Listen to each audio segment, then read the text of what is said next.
Okay, everyone, we're back. I want to hammer in a couple more concepts here because I want to get to the phones. I didn't leave enough time to go to the phones last week. I apologize for that again. I want to leave plenty of time to get to the phones today. So, let's start delving back into the material by taking a look at the difference, the diametric opposition between force and violence. And again, before the break I was saying, there is no such thing as authority. There is only the claim of it, the claim that you could do violence to someone else and be right in doing it, okay? The claim that you could be a master of someone and they have some moral obligation to obey your commands, okay? You can only make that claim, and then that claim can be accepted by other people, but it will never make it true in reality because it's not true. There is no such thing as masters over others. There is only people who are making the claim that they are an authority. And then there's other people who don't know enough about themselves and the workings of nature who are willing to accept that claim in their ignorance. And I just simply referred to them before the break very harshly as dumb people, because that's what they are. They're just dumb. If you think there's any such thing as authority in man, you are dumb. You are not holistically intelligent, and you do not know the truth. Because the truth is there is no such thing as authority anywhere in the three-dimensional space-time continuum in physical form. The only authority is the boundary conditions of the universe, which is natural law. That's what the authority is. And I don't mean the fake Darwinian natural order that people think of as whoever's has the most viciousness and the biggest teeth and the sharpest teeth and claws wins. That's not what I mean by natural law. Again, I feel I need to keep emphasizing that because of how hijacked the word natural is.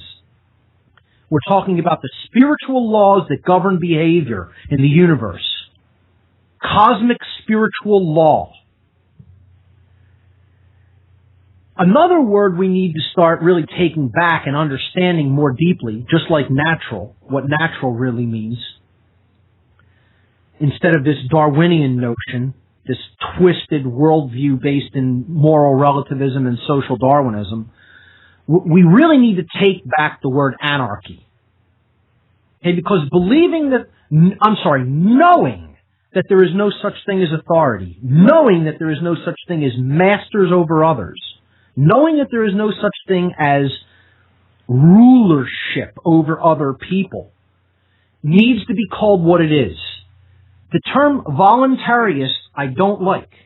It's a euphemism. It waters down what we're really talking about.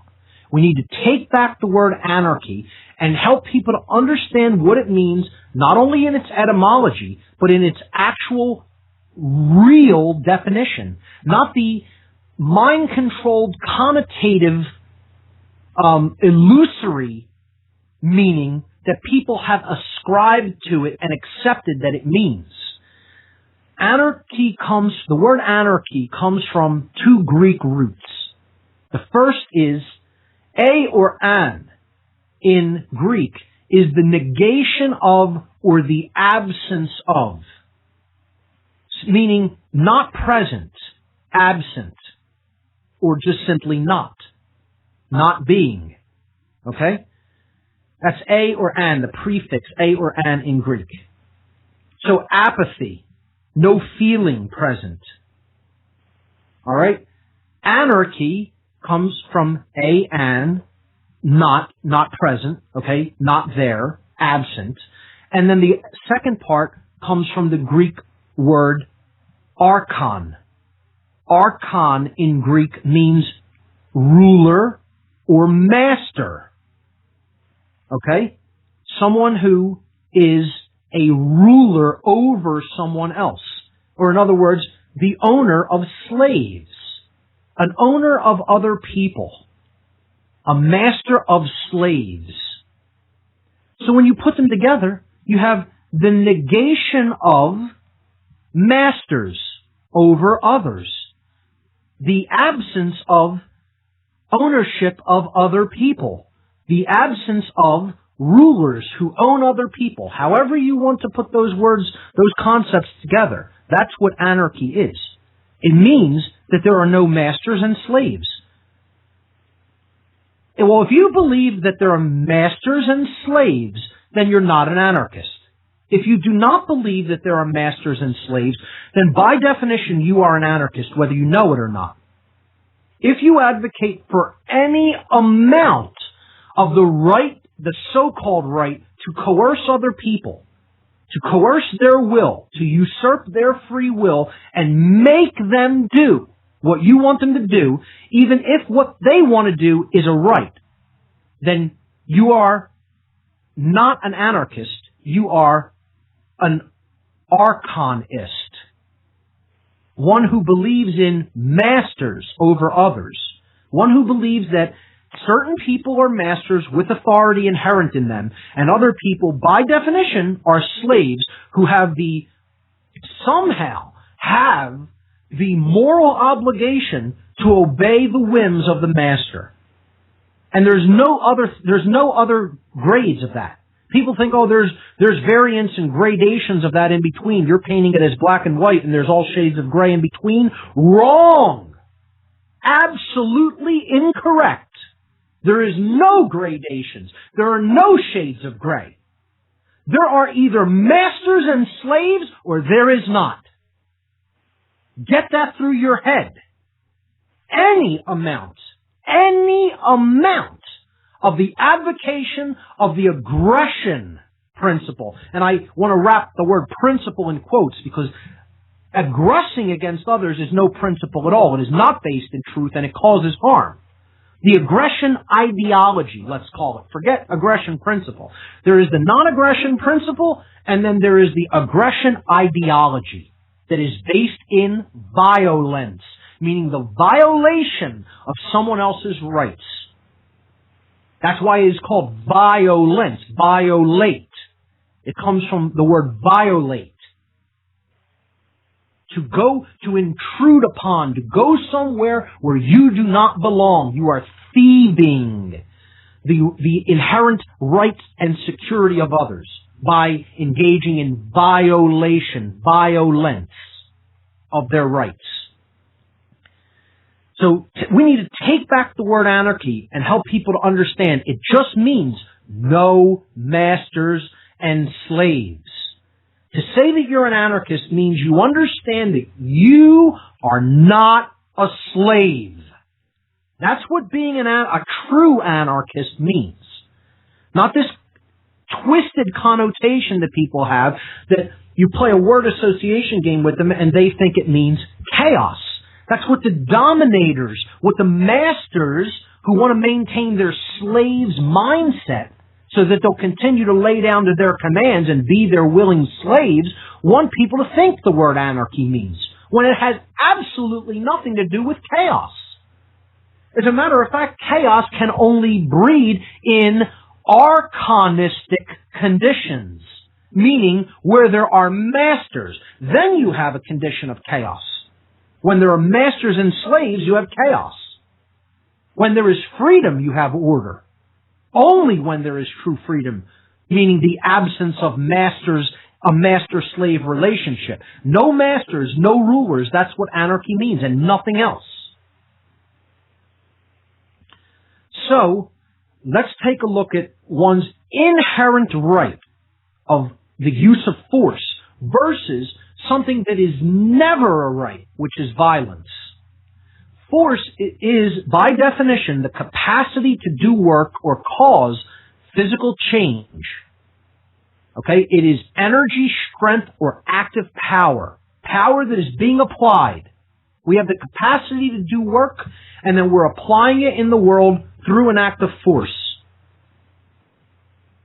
We engage in force every single day of our lives. If you build something, if you clean something, if you go from one place to another. All of these are, work is required. Energy is required. Active power is required. You are engaged in force to do any of those behaviors. Once you use the ability or capacity to cause physical change in an immoral way, meaning that you're using initiation of coercion. You have crossed the line from the application of force into the use of violence. Violence is the immoral usage of physical power to coerce, compel, or restrain when you had absolutely no right to engage in that behavior. That's what makes it violence. What makes it violence is that you initiated it. You were not being harmed or attacked, and then you initiated coercive force. That's the definition of what makes it violent. Force is action which exists in harmony with morality, in harmony with natural law, for the very reason that it does not violate anyone else's inherent rights. Violence, on the other hand, is initiatory action, meaning you started it. It's initiatory coercive action. You started it, and it is the action coerces someone else's free will when they were harming no one. This is always in opposition to morality and always in opposition to the laws of nature. Because, for the very reason that it involves the violation of someone else's inherent rights. Force is action that we always possess a right to take under natural law. It is in harmony with natural law, therefore we may take that action. And this includes the inherent right to defend oneself. Meaning if violence is being done, if initiatory coercive usage of force was initiated against you, that means violence was done unto you, then you inherently already possess, every individual already inherently possesses, without going to another human being, you already have the right to defend yourself against that incursion of violence by applying whatever amount of physical force, energy, strength, or active power is required to stop or negate that act of violence. Now, I don't know how much clearer I could be. I think that's about as clear of a definition of what force versus violence is. When you're engaged in violence, you never are in the right. There is no such thing as the right to conduct violence, because that means you are initiating, you are starting it. But you always have a right to use defensive force when you're being attacked by violence. And, I think we've been under violence and the threat of violence for a long, long, long time. Not only in this country, but throughout the world. Taxes are threats of violence. Pay us what we tell you have to pay us, or we're going to either take your property or put you in a cage. It doesn't make a difference why someone is demanding that. You can't demand that someone act and say you're not acting is a right you don't have. Yes, you are allowed to sit there and do absolutely no action. You don't have to take action. Now, I would say if you're seeing violence being conducted and not taking action, then we're getting into a very hairy moral territory, because you're witnessing it and you have the capacity to do something to change it, and you're sitting back and saying, let the violence continue. Let that person's rights be completely usurped and just allow it to continue. Now, all kinds of rationalizations are used for why what's being done with that money is going to be a good thing. This is how people rationalize the violence of tax collection away. This is an example of violence. Okay? It doesn't matter how you rationalize it. You're saying you have no right to refuse. That's coercion. And if you do refuse and try to keep what you have earned, then you're threatening the person with retaliatory force for simply engaging in a right, which is to keep that which you have produced. This is not a right. Taxation is not a right. People think that it can be granted to a government or a group of people, and that right can be delegated. Well, there is no such thing as the right to collect taxes, because it's based in violence, and therefore it's not a right, it's a wrong. Therefore, it cannot be delegated to any other human being or any group of human beings. Nothing that someone individually may not engage in can be delegated to another. I don't know how much more clear I can make that. Hopefully this is being understood and really sinking in to people, if it didn't in the natural law section. But if you don't have a right as an individual to do something to another person, to coerce them and say, you have to give me this much of what you have produced or earned, then no one can do that. Because no one has that right, so no one can give it to someone else. Rights already exist inherently. No new rights can be created. Rights cannot be changed. They're inherent forces in the universe. That's it.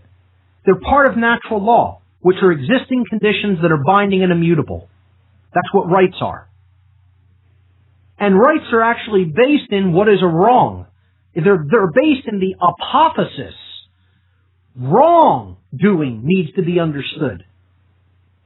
So we can understand what a right is not, first and foremost. Once you understand violence, which is wrongdoing, which is coercive action, the coercive use of force, which one had no right to take, then you can understand anything that falls into that category as a wrong, is violent behavior, and is part of the aggression ideology. Everything that falls outside of that ideology is a right, because it's part of the non-aggression principle. Do not initiate or start coercive force against anyone else so long as you are not being harmed. If you're being harmed actively by an act of violence, you have every right to respond with any amount of defensive force required to put down that attack. And this is what the founders understood of this country, and in many ways they didn't understand fully enough the non-aggression principle, because they still put things into the Constitution like taxes. You know, they weren't perfect. They weren't fully enlightened. They were still in partial darkness. They were very enlightened in comparison to where people are at today, but in comparison. That doesn't mean they were truly enlightened, fully enlightened all the way. So this is why I end the show with the whole quote from Buddha many times, that there are only two mistakes that one can make on the path to the truth: not starting and not going all the way. Well, the founders had a good start. The foundations of America were a good start into a deeper understanding of natural law. And they enshrined those principles in the Declaration of Independence and partially enshrined them in the Constitution. Definitely took a step down from that, one document to the next, because there are things that are in opposition to natural law in the Constitution. But, and I believe even in the Declaration of Independence, the creation of government at all, but the Declaration I see as a higher consciousness document than even the Constitution, but at least they were partially enlightened, and they were attempting to get people to go further along that path. Certainly coming out of the tyrannical states that government had existed in previous to the foundations of America. So it was a stepping stone, and we should have ratcheted up further and further. Instead, we've slipped back down into tyranny because we didn't listen to the founders' advice. So please, no one should think I'm a constitutionalist as a result of reading something that I happen to resonate with from the U.S. Constitution. I'm an anarchist. It should be, I fully embrace that term. I'm okay with that terminology. I understand what it means. I clarify to people what it means. I embrace the non-aggression principle. I live it in my life. I don't believe that there is any such thing as masters or slaves. That's why I'm an anarchist. I live according to natural law, and that's it. Meaning moral law. Doesn't matter what is legal, it matters what is moral. Legality is the whims of flawed men and women. Moral law comes from creation. Or God, if you like. People want to get offended about that term, go right ahead. I'm comfortable with it. I know that rights come from God. Period. Okay? They don't come from man. Man does not get to make up what is right or what is wrong. This is where man is sick, because he believes he can do those things, when he absolutely cannot. So, the founders tried to enshrine the inherent right for defensive force into the Constitution. And I want to be very, very clear about this, too. It is the only thing in the Constitution that they said, and they were very frugal in their words, and they did not put extraneous concepts into the Constitution that they did not need to articulate upon. They put these words into the Constitution and said that it was the only thing that they deemed necessary for the preservation of freedom. Let me say that one more time. The founders only deemed in the Constitution of the United States one thing or concept necessary for the preservation of freedom. They only deemed one thing necessary for the preservation of freedom. Okay? Think about how important that very concept right there is. Now, the word necessary in the Constitution was used exactly 6 times. But in the context of something being necessary within the structure of America, it is only used in that capacity or that context, that connotation, one time. And that is in the Second Amendment in the Bill of Rights to the Constitution. Now, I want to read the text of the Second Amendment as it was adopted by the Congress and put into the Constitution in the Bill of Rights. And I want people to understand that in this older style of writing, this part of the Bill of Rights, and all parts of the Bill of Rights all parts of the Constitution actually, are only intended to ever be restraints upon government. People need to understand that about the Constitution. It is not a listing of rights for the people. It is not a restraint of anything for the people.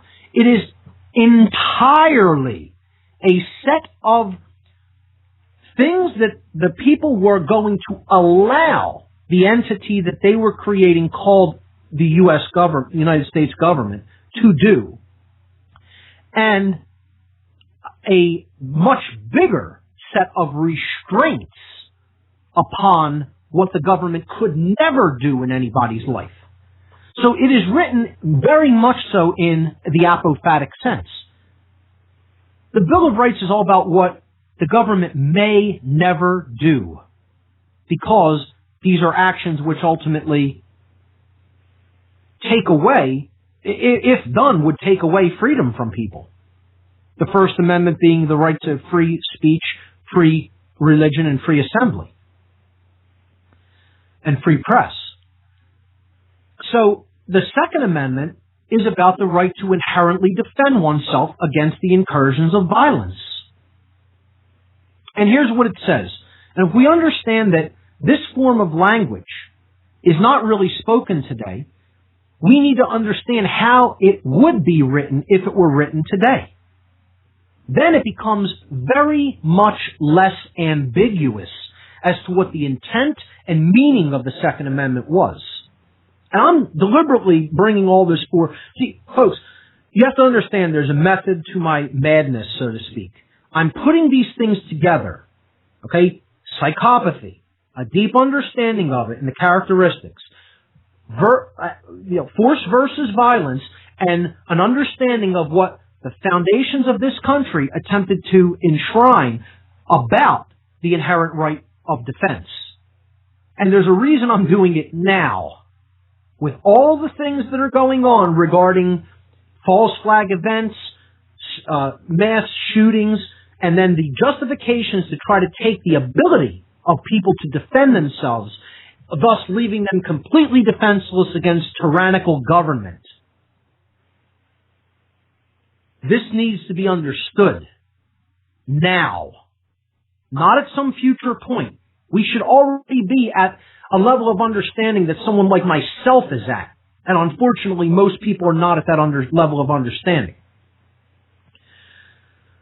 Here's how they drafted the Second Amendment into the Constitution. This is the exact text. A well-regulated militia, comma, being necessary to the security of a free state, comma, the right of the people to keep and bear arms, comma, shall not be infringed.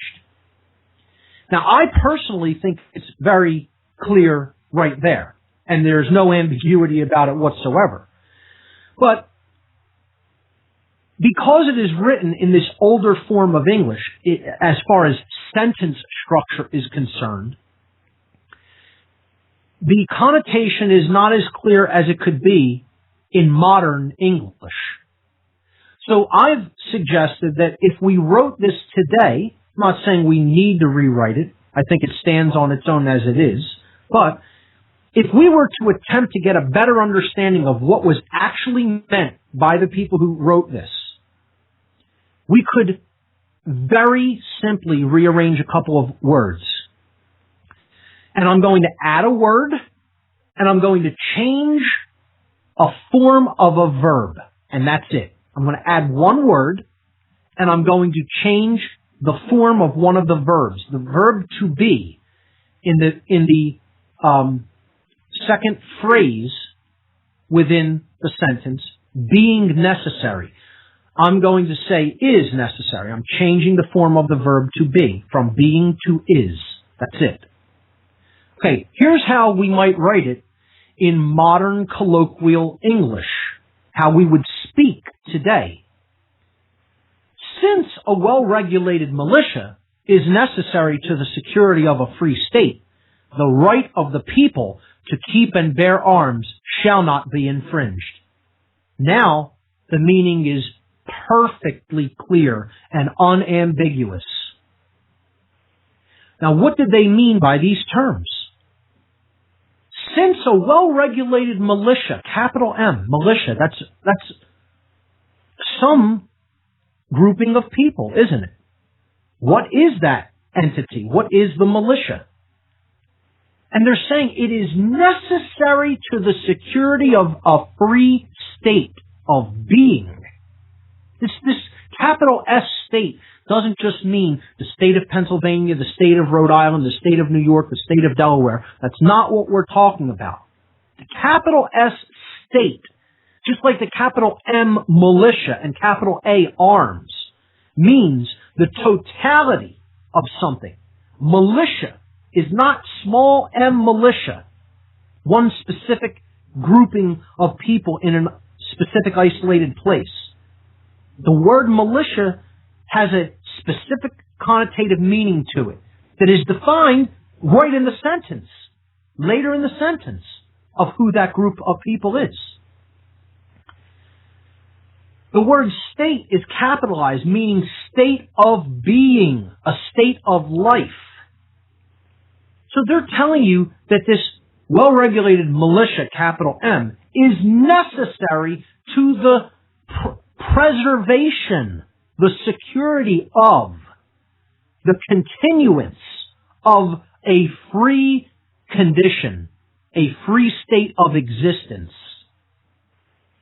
Meaning, if you don't maintain this inherent right, if you don't maintain this readiness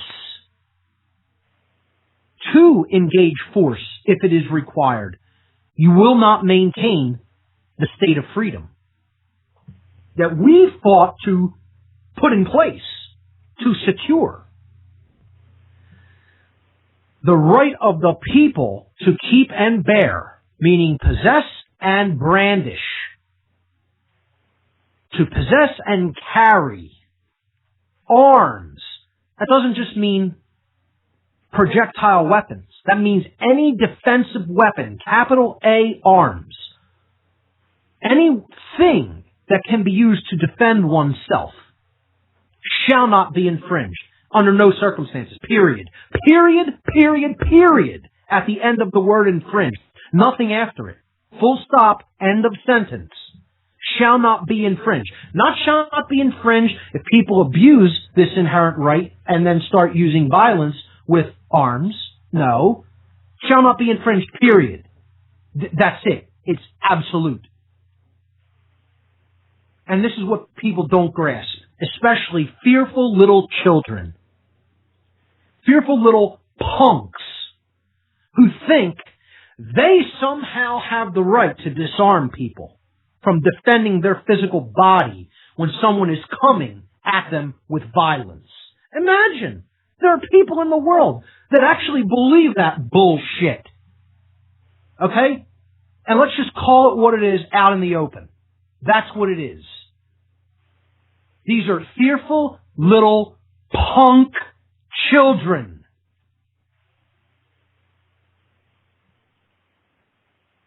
Who is the militia that is being talked about in the Second Amendment?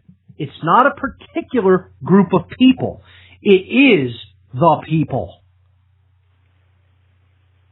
It is defined in the sentence.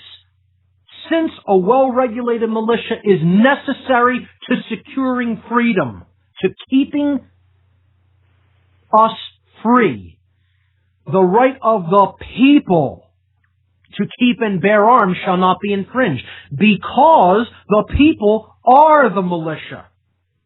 Able-bodied citizens who can pick up a form of arms, a weapon, regardless of what it is, arms, capital A, and have a right to defend themselves with arms against the incursions of violence.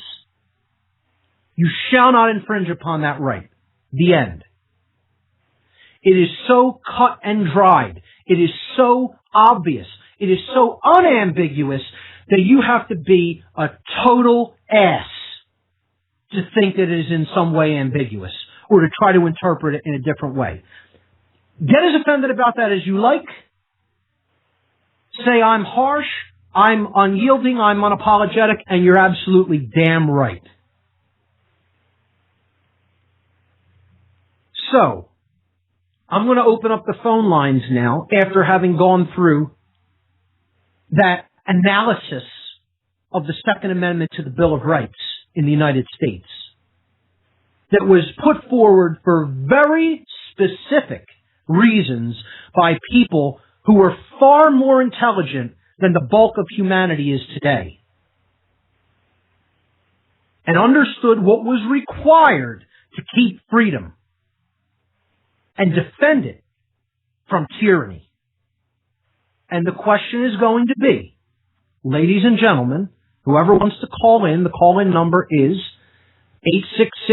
866-841-1065, toll free, 866-841-1065. The question is, were the actions of the people who waged the Revolutionary War in this country against the British and their mercenaries conducting acts of love or acts of hate? And why do you think so either way? That is the question for the rest of the show today. So let's go to the phone lines, and that is what we're doing. If you're on the phone, that's the question I'm taking here. The other topics right now are set to the back burner. We are talking about the question of, I would say, if someone wants to comment on psychopathy, that's connected with this topic, so I'll take calls on that as well. But what I want each caller to do, if they are willing, is to say whether they think the actions of those who waged the Revolutionary War in the United States against the British and their mercenaries were engaging in acts of love or acts of hate, and why they think so. So let's go to the phones. Here we go. Emily from Pittsburgh, you are live on What on Earth is Happening. Welcome, and what do you have for us? Hi, I was actually just listening. Okay, no problem. But I am enjoying the show. I think it's an interesting topic. Great. Just to kind of answer. If you would like to chime in on that while I have you on the line, you are welcome. But if you're simply listening, don't feel compelled that you have to do so. I don't want to make you feel uncomfortable, but if you want to go ahead and chime in on that question, you're more than welcome to do so. Okay. I would think it was like an act of love simply because, it's like you're fighting for your freedom. You know what I mean? I do. I think that I think that, it would be classified as an act of love, not like an act of aggression. Now, let me ask you a question. You went toward the side that it was an act of love. I'm in full concurrence with that. I agree with you completely.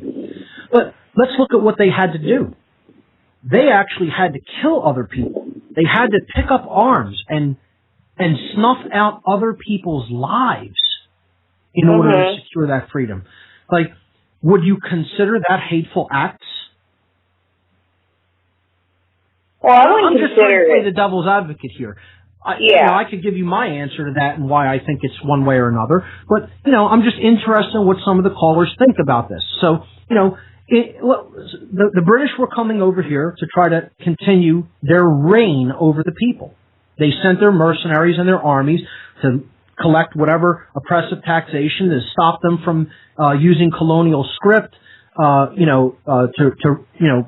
coerce and regulate the trade that they were engaged in, and ultimately to basically tell them how they had to live here. And it started turning into these psychopathic British soldiers that were stationed here looked at it as, well, this is an open field day, and, since the king has our back and, the king is God on earth, we're just going to start raping their women, taking whatever we have because we feel like it, setting up our shop in their house, doing whatever we want, and they'll just sit and take it. They'll take it endlessly because, after all, the king is God, And that's the kind of behavior that was started to be engaged in by these psychopathic lunatics called the British soldiers and their mercenaries. So I go back to the original question that I posed. You say it was an act of love. Many people, might have ambiguity about that because they'll say, well, they picked up weapons and actually fired weapons or, thrust bayonets into other people, fired, muskets and bullets and killed people. They actually snuffed out other human lives.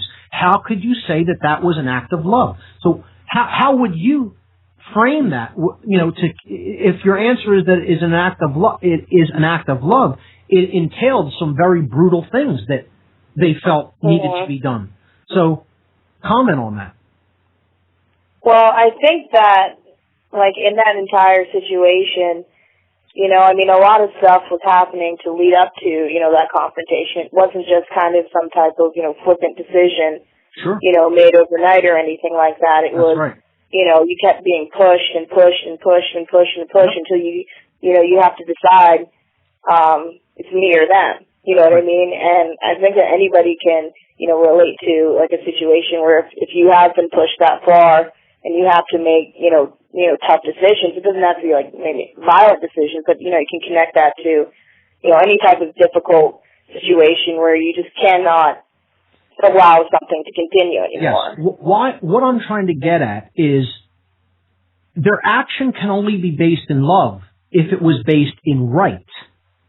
An action cannot be based in love if it is based in a wrong. So when I'm talking about that they were killing, were they killing within their right to take a life? Is there such thing as a right to kill or a right to take a life? I would suggest that there is. There is never a right to murder. No such thing. Doesn't exist. Murder is always wrong because murder is the initiation of killing someone when you had no right. When there was no incursive act of initiatory aggression against you. But if there is an initiatory act of aggression against your body or against your rights, that is an act of violence. And you have an inherent right to respond to that violence with an act of force. So, in other words, the people who waged the Revolutionary War were not engaged in violent behavior. The British and their mercenaries were engaged in the violence because they were initiating the force. The revolutionaries were responding to the force.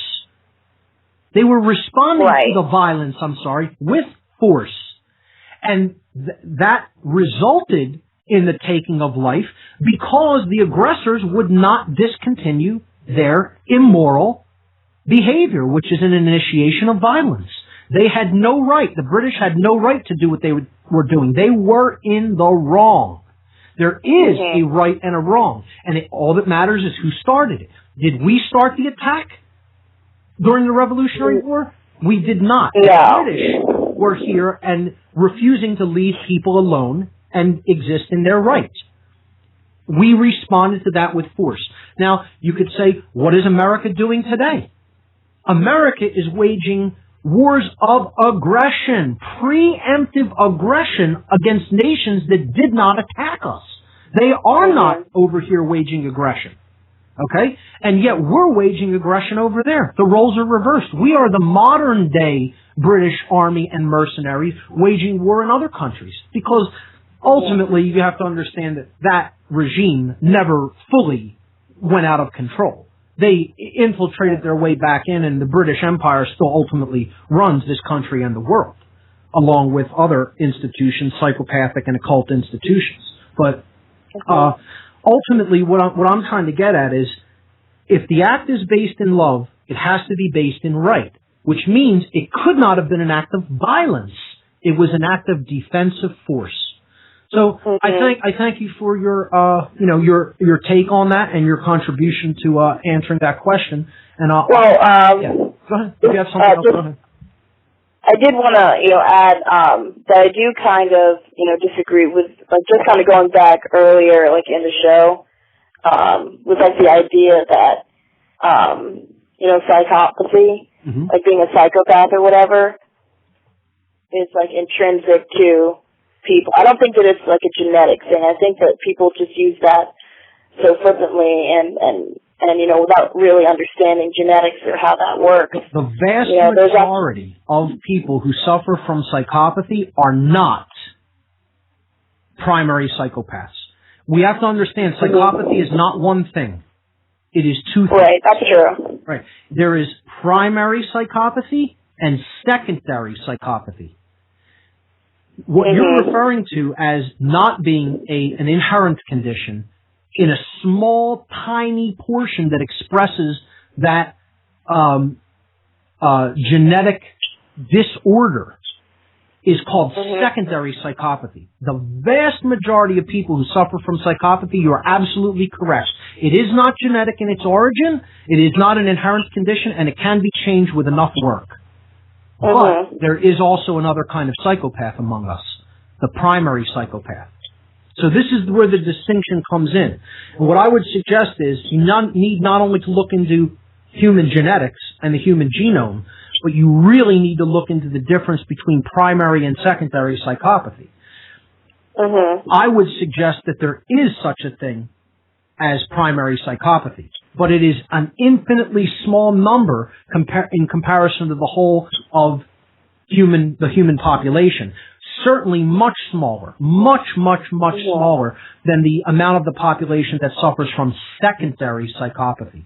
So that's what I would encourage you to do, is to look into the difference between primary and secondary psychopathy and to understand that there is such a thing as a difference between those two forms of psychopathy.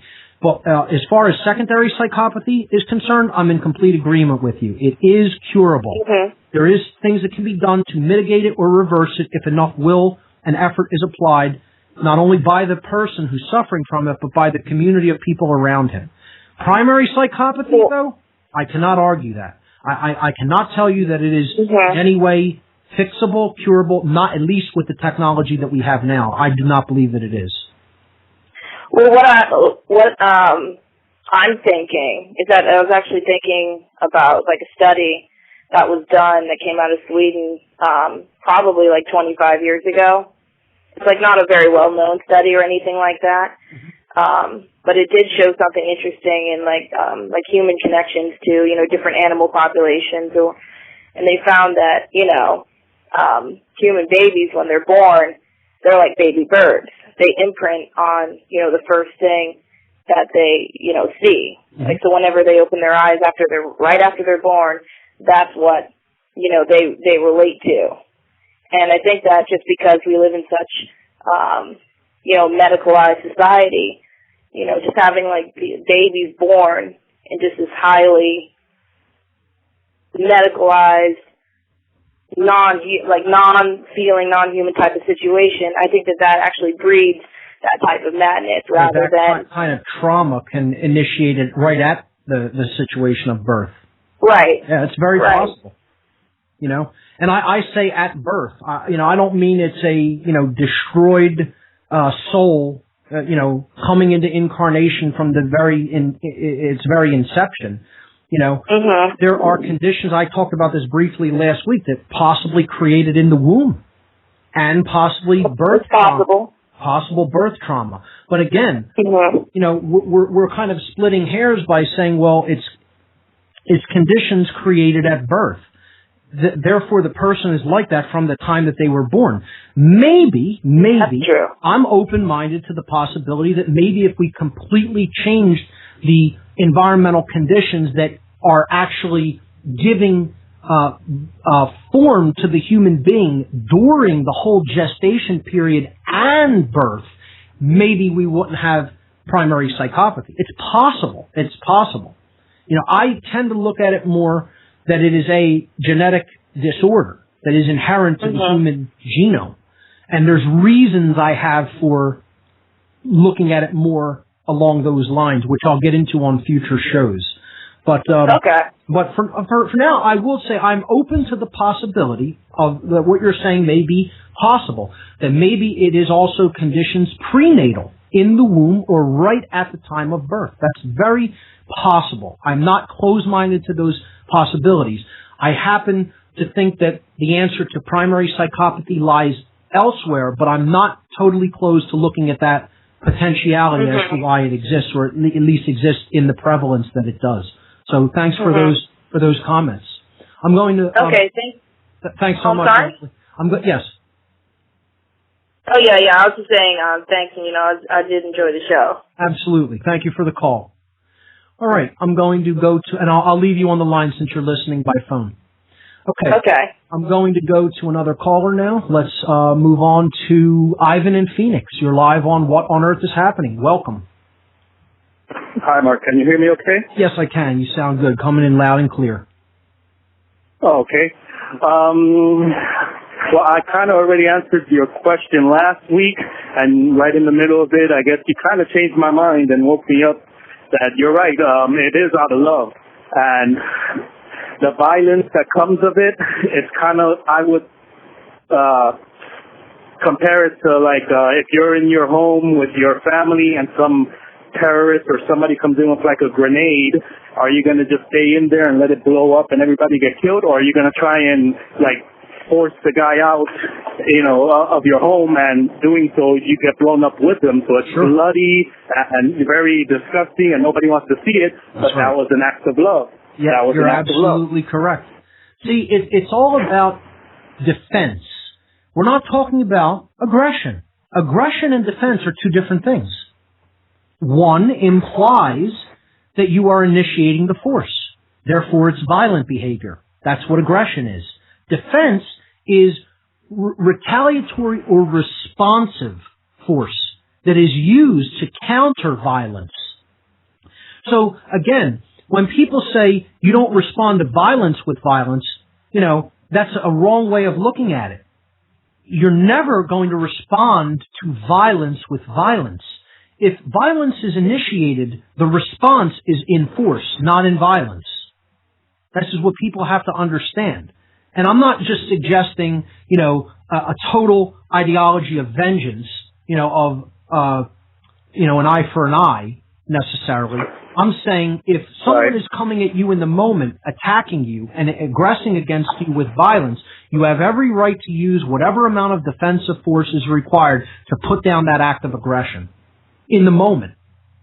And, Right, I agree. The problem is people never look at what's going on in the totality, in the aggregate of how our rights are being usurped and violated as acts of violence that are current and ongoing. But indeed, that is what's going on. We are under violence and threat of violence daily, on a daily basis.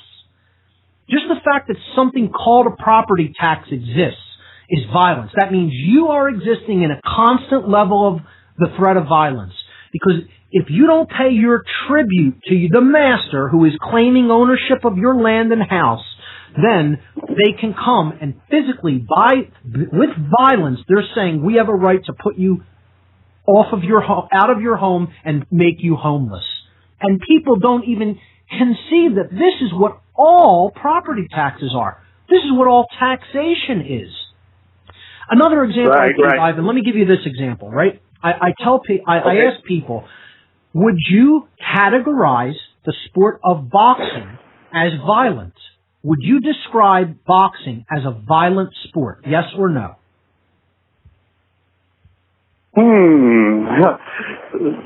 Now you kind of have me trapped. I don't know whether to say yes or no. It involves violence. Yes, it involves violence because of the blood and all that, but it's also athletic skills.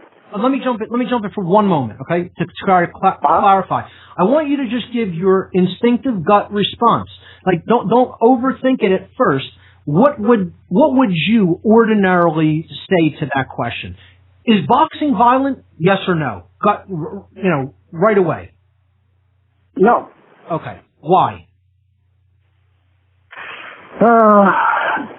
Well, because I looked at it from maybe, I don't want to say artistic, but sporting, because you have to think strategy, whether hit the body to weaken it and stuff like that. That's from that aspect. Strategy involved and things like that, but that's not what makes it not violent. I want to know why it isn't violent. You're correct. Boxing is not a violent sport. And people hear that, and it sounds so strange when they hear it. But if you really understand the difference between force and violence, you'll understand that that's absolutely true. But why? That's right. Now I understand what you're saying, because you're not violating anybody's right. There's no violence involved, because both of you are participating consensual. I'm going to let you hit me. I'm going to let you hit me because you're going to let me hit you, and both of you go at it. It is a contest of strength or active power, or a contest of force that is engaged in consensually. And there is why it is not a violent sport. It is a forceful sport. It is a competition force. But in the definition, see, this is mind control, ladies and gentlemen. I want you to really pay attention to this. Mind control works through the obfuscation of the definitions of words. When people don't understand the meanings of the words that they are speaking, they could be made to think anything. They could be manipulated to think anything. That's how mind control works. Through words. Are you saying, Mark, I was a little bit mind controlled there? Oh, no, I'm saying you passed the test. In that respect, you're not under mind control. You get the distinction and the dichotomy between force and violence. You said boxing wasn't a violent sport, and when you were pressed to give an answer as to why that was your answer, you gave the correct answer. It's not violating someone's rights because the participants are engaging in the activity voluntarily. They're not being coerced to engage in it. No usurpation of free will is taking place. It is a consensual activity, which is a competition of force. You absolutely are spot on. Excellent. Okay. So good. How many people, Ivan, how many people would have responded that yes, it is violent? Because by definition, they do not truly understand the meaning of the word violent. They don't understand. Right. That's what I was at the beginning of the question, because thinking of the blood and brain bouncing around and the trauma it could cause, hey, that's violent. No, but I understood. You kind of if I would have said, is it a smart choice to participate in that activity for a paycheck?